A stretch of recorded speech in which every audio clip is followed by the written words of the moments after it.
You don't need another motivational quote. You need discipline. And that's exactly what Marcus Aurelius was trying to build. Not followers, not influence, not applause, but control over his own mind. This was a man who ruled the most powerful empire on earth. Armies answered to him. Wealth flowed through him. His word could decide life or death. And yet, in his private writings, what we now call meditations, he didn't glorify himself. He corrected himself. That's the first lesson. Marcus Aurelius understood that the real battle was never Rome versus its enemies. It was Marcus versus Marcus. And if you're honest, your greatest enemy isn't your boss, your critics, the algorithm, your competitors, or your circumstances. It's your untrained mind. Marcus wrote, "You have power over your mind, not outside events. Realize this, and you will find strength." Read that again. Not power over events. Not power over people. Not power over outcomes. Power over your mind. This is the foundation of Stoicism, the dichotomy of control. There are things within your control, your judgments, your choices, your actions, your character. And there are things outside your control, reputation, other people's behavior, random outcomes, luck, timing. Modern life has inverted this principle. People obsess over what they cannot control.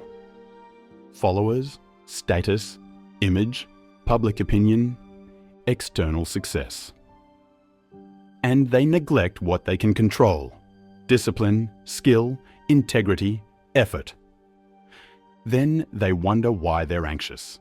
Marcus would say, you are emotionally investing in variables you do not command. Imagine this. You post a video you worked hard on. It flops. Your ego spirals. I'm not good enough. The algorithm is against me. Nobody values my work. Marcus would ask one question. Did you act with excellence? If yes, then your responsibility is complete. The outcome was never yours. That mindset alone eliminates half of modern anxiety. But Marcus goes deeper. He teaches the discipline of perception. He writes that things themselves do not disturb us. Our opinions about them do. Let's make that uncomfortable. Someone criticizes you publicly. What actually happened? Sound waves entered your ears. Words were formed. That's it. The suffering begins when your ego interprets those words as an attack on your identity. Marcus would say, strip the event down to its bare bones. Someone spoke words. That's reality. Everything else is interpretation. In modern life, people treat every inconvenience like a personal attack. Traffic becomes an injustice. A delay becomes a catastrophe. A disagreement becomes betrayal. Marcus would call that a failure of perception. He trained himself to see events without emotional exaggeration, not to suppress emotion, but to prevent distortion. This is why he was unshakable. Another powerful concept Marcus emphasized is impermanence. He constantly reminded himself that everything fades: fame, power, beauty, influence. Even emperors turn to dust. Why would the most powerful man alive remind himself of death daily? Because mortality shrinks the ego. Ask yourself, the argument you're obsessing over right now, will it matter in 50 years? The embarrassment you replay in your head at night, will anyone remember it in a decade? The insult that wounded you, will it survive your lifetime? No. Marcus used death as clarity. Memento mori. Remember you will die, not to become dark, but to become focused. When you truly accept that your time is limited, trivial things lose power. You stop performing for strangers. You stop chasing validation. You start prioritizing virtue. And for Marcus, virtue was everything. Wisdom, justice, courage, self-discipline. Not wealth, not applause, not pleasure. He believed the only true good was character. Imagine how radical that sounds today. Modern culture worships visibility. Marcus worshipped integrity. Here's a real-world example. You're at work. A colleague undermines you in a meeting. The ego wants revenge, defense, dominance. Marcus would ask, what is the virtuous response? Is it justice? Is it calm clarity? Is it disciplined speech? He wouldn't react impulsively. He would respond intentionally. And that difference changes everything. Marcus also understood the inner citadel, the idea that within you exists a core rational mind that cannot be harmed unless you allow it. No insult enters without your permission. No failure destroys you unless you identify with it.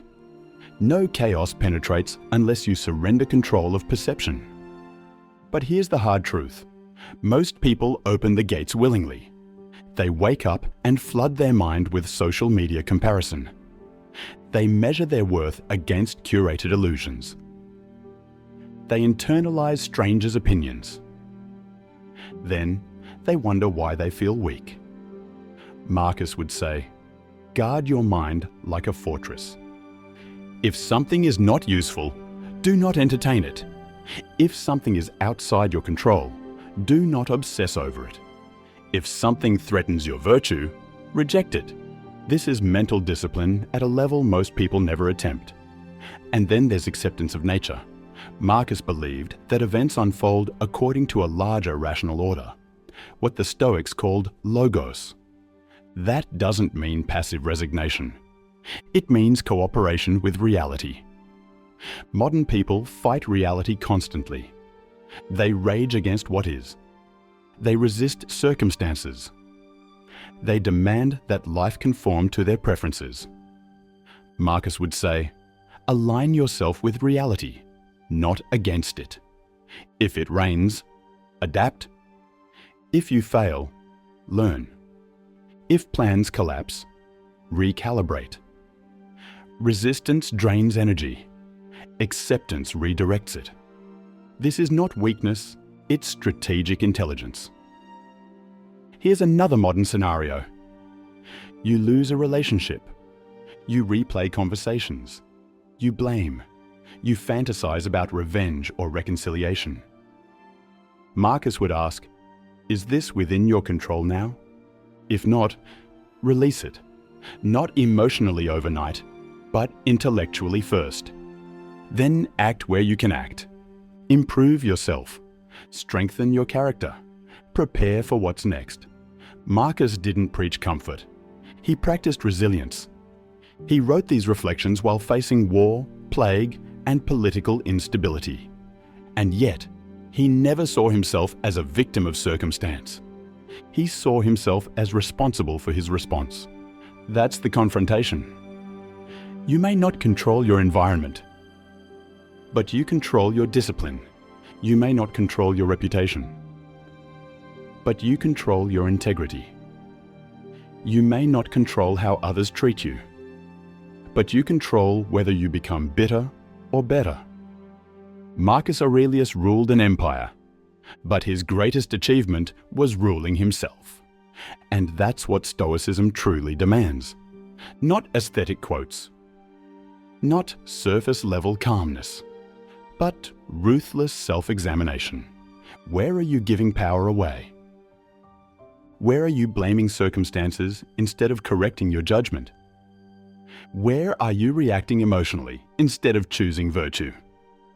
Marcus would not comfort you. He would challenge you. He would remind you that your mind can either enslave you or liberate you. And the choice is daily. Every irritation is training. Every insult is practice. Every setback is an opportunity to strengthen perception.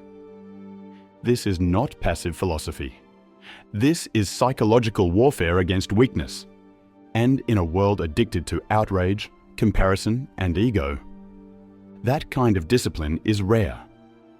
If this challenged you, if it forced you to rethink your reactions, then you're ready to go deeper.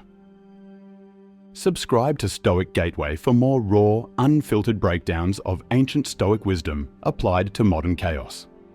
And watch the next video where we break down Seneca's brutal philosophy on time and why you're wasting more of it than you think.